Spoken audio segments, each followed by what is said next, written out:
Assalamualaikum warahmatullahi wabarakatuh. Saudara-saudara sekalian, saya dampingi Pak Wahidi, Pak PJ Gubernur,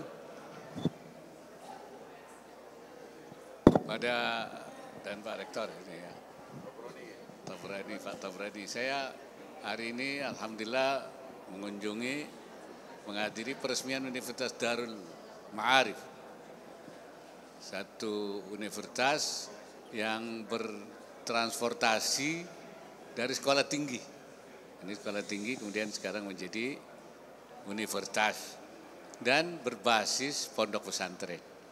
Jadi ini pondok pesantren yang sangat lengkap ya.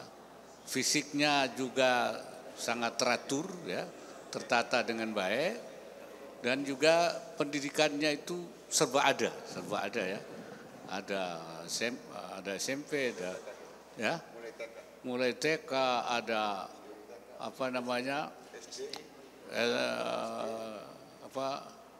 SMK juga ada, SMA juga ada. Jadi lengkap sekali. Kemudian juga sekarang dilengkapi dengan perguruan tinggi dengan berbagai fakultas.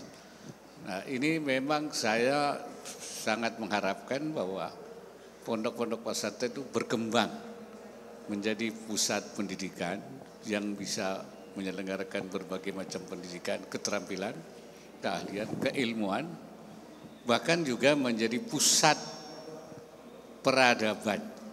Ya, menjadi pusat peradaban yang melahirkan juga di samping orang-orang juga pemikiran-pemikiran konstruktif yang akan membawa kemajuan. Ini saya kira hal yang barangkali. Dan kunjungan saya ini mungkin kunjungan terakhir ya, menjelang selesainya. Ya, menjelang katanya kalau doa itu menjelang wa akhiru da'wahum. Alhamdulillah menjelang ini beberapa hari lagi. So tanggal 20 saya sudah ada pemerintahan yang baru, presiden dan wakil presiden yang baru. Saya kira itu ya, sekaligus juga pamit pada masyarakat dan juga pada para wartawan. Seperti saya katakan, mudah-mudahan saya akhir dalam keadaan husnul khatimah. Ya, tidak ada masalah. Semua ada meninggalkan kenangan yang baik. Barangkali itu ya penjelasan saya. Yang detailnya nanti beliau yang sahibul hajah. Sahibul hajah wal bait. Sahibul bait, sahibul hajah yang tahu bagaimana itu. Harapan saya ini akan menjadi pusat peradaban Islam di Cirebon, Jawa Barat, dan juga mungkin Indramayu di seluruh Cirebon maksud saya. Iya. Ya, menjadi pusat peradaban yang memancarkan ilmu pengetahuan dan pemikiran-pemikiran yang konstruktif. Barangkali itu. Oke, nanti Bapak Haji Dedi Wahidi akan memberikan penjelasan berikutnya, tapi kita coba wartawan satu pertanyaan yang masih terkait dengan acara. Nanti dijawab oleh Wapres dan dilengkapi oleh Pak Dedi Wahidi. Silakan. Terima kasih. Assalamualaikum. Saya Hilmi dari Jawa Pos, Pak. Terkait acara ini, Pak, ini menyambut Hari Santri sebentar lagi. Mungkin ada arahan dari Pak Wapres bagaimana supaya pesantren itu literasi keilmuannya itu bisa tumbuh gitu, Pak. Soalnya kan ada juga literasi ekonomi juga. Nah, sementara yang utamanya kan keilmuan. Bagaimana supaya keilmuannya itu tetap kuat di lingkungan pesantren. Itu yang pertama. Terus yang kedua, Pak, sekalian mohon izin.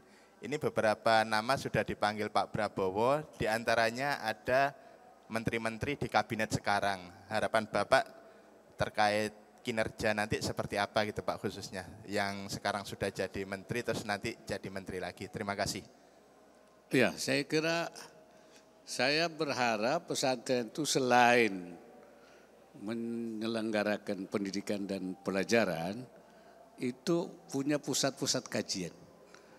Penelitian tentang pemikiran-pemikiran yang berkembang pada masa yang lalu, kemudian bagaimana kita kembangkan. Jadi tidak pemikiran itu tidak statis gitu. Tadi saya katakan tatawurian, dinamis, dia berkembang terus. Ya, di pemikiran misalnya di mazhab Syafi'i itu tidak statis. Ada yang dulu mazhab Syafi'i bilang ini tidak boleh, tapi di belakang menjadi boleh.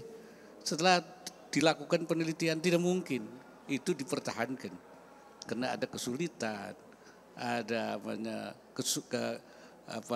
kerepotan untuk menerapkannya. Nah, karena itu kajian-kajian seperti ini juga dibangun di pesantren. Di NU sendiri juga sudah pernah dia lakukan kajian, yaitu misalnya di Munas Lampung, bagaimana pemikiran NU itu dilakukan dinamisasi pemikiran. Jadi namanya itu tatwirul fikrah an-nahdhiyah, dinamisasi pemikiran NU. Nah, di pesantren juga terus dilakukan. Kita harapkan begitu, sehingga keilmuannya tidak statis, terus berkembang. Ya. Apalagi di bidang ekonomi. Ekonomi itu kan dinamis sekali. Ya, sesuatu yang kemudian banyak sekali produk-produk yang dihasilkan, ya hasil rekayasa manusia. Nah, itu juga harus disikapi. Kemudian juga kedokteran. Itu juga dinamis sekali penemuan-penemuan. Nah, pesantren tidak boleh tertinggal di dalam mensikapi itu, sehingga dia harus terus bisa merespon setiap perkembangan-perkembangan yang terjadi. Karena ilmu itu tidak boleh statis. Saya kira itu. Mengenai menteri, saya harap memang kelihatannya Pak Prabowo ini mengakomodir banyak pihak. Dirangkulin semua. Sehingga kementeriannya itu dipecah-pecahkan gitu kan. Ya, itu juga diberikan kepada banyak pihak untuk ikut terlibat memikirkan. Mungkin itu baik saja menurut saya. Nah, mudah-mudahan orang-orang yang dipanggili itu tepat untuk ditempatkan di masing-masing posnya itu. Baik sebagai menteri, wakil menteri maupun kepala badan. Nah, harapan saya mereka bisa bekerja membantu Pak Prabowo. Saya kira Pak Prabowo juga akan terus tidak akan membiarkan kalau terjadi nanti kurang tepat, pasti akan dilakukan perbaikan. Tapi sekarang ini mungkin ijtihadnya orang-orang inilah yang ditempatkan di sini, selain mengakomodasi banyak pihak, tapi juga mungkin beliau sudah juga memikirkan dari segi profesionalismenya, ya profesionalitasnya, bahwa ini tepat. Saya kira itu komentar. Oke. Mungkin Pak Dedi Wahidi bisa lebih menjelaskan. Assalamualaikum warahmatullahi wabarakatuh. Syukur alhamdulillah hari ini Universitas Darul Ma'arif resmi berdiri dan diresmikan oleh yang terhormat Bapak Wakil Presiden. Ini kampus NU, beliau adalah mantan Rois Am PBNU. Tadi Pak Gubernur bisiki saya, kenapa ini sekolahnya kok bukan madrasah? Dari mulai TK bukan RA, SD bukan MI, SMP bukan MTS, SMA SMK bukan Aliyah, bukan juga STAI, tapi universitas umum. Karena justru saya melihat, NU itu merupakan komunitas terbesar, ada kelemahan di sini. Kelemahan di bidang umum. Oleh karena itulah maka kemudian saya mengisi kekosongan itu supaya bisa kedepannya terisi. Kalau soal agama bisa dilakukan pendalaman di pesantren. Sore sampai dengan malam hari. Jadi sekolahnya umum semua supaya NU yang mayoritas daripada komunitas bangsa Indonesia ini juga berkontribusi mayoritas untuk kepentingan bangsa dan negara. Jumlah yang besar, kiprahnya saya harap ke depan juga sebesar jumlahnya. Jadi yang jadi gubernur banyak kader NU, yang jadi menteri banyak kader NU, karena NU terbesar. Tidak ada pilihan lain kecuali sekolahnya harus ada sebaran sekolah, baik sekolah agama juga sekolah umum. Jadi saya akhirnya membuka sekolah umum. Terima kasih. Ada yang disampaikan? Pak, yang di moratorium prodi apa saja, Pak? Oh, banyak sekali. prodi-prodi yang di moratorium, yaitu prodi-prodi unggulan Pak, seperti ekonomi, fakultas hukum, sospol, pokoknya yang diminati oleh banyak calon mahasiswa itu masih mohon ditulis supaya segera ditinjau kembali untuk melakukan percepatan pertumbuhan kualitas bangsa Indonesia ini. Kalau anak pengennya ke situ lalu di situnya nggak boleh gimana? Akhirnya anak frustasi. Cukup Pak. Terima kasih Pak Wapres. Terima kasih sekali lagi. Satu timnas deh Pak. Timnas tadi malam kan kalah Pak dengan Cina. Sebenarnya permainannya bagus sih timnas itu. Cuman nasibnya kurang bagus.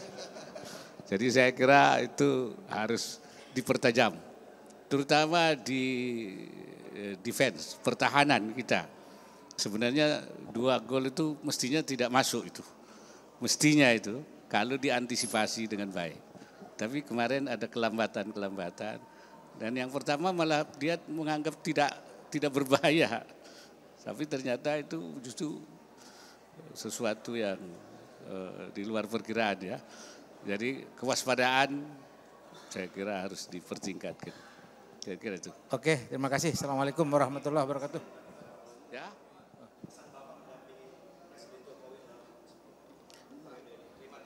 Saya kira bagus saja.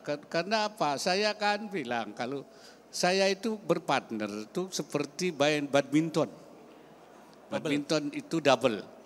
Nah itu kalau kita pasangan kita itu ke depan, saya harus ke belakang. Kalau ke kanan, saya harus ke kiri.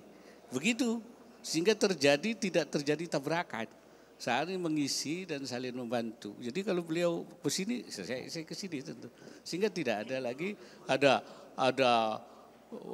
matahari kembar tidak ada. Sehingga tidak ada, semuanya bisa berjalan dengan baik. Selanjutnya masyarakat saja yang menilai seperti apa. Saya kira begitu.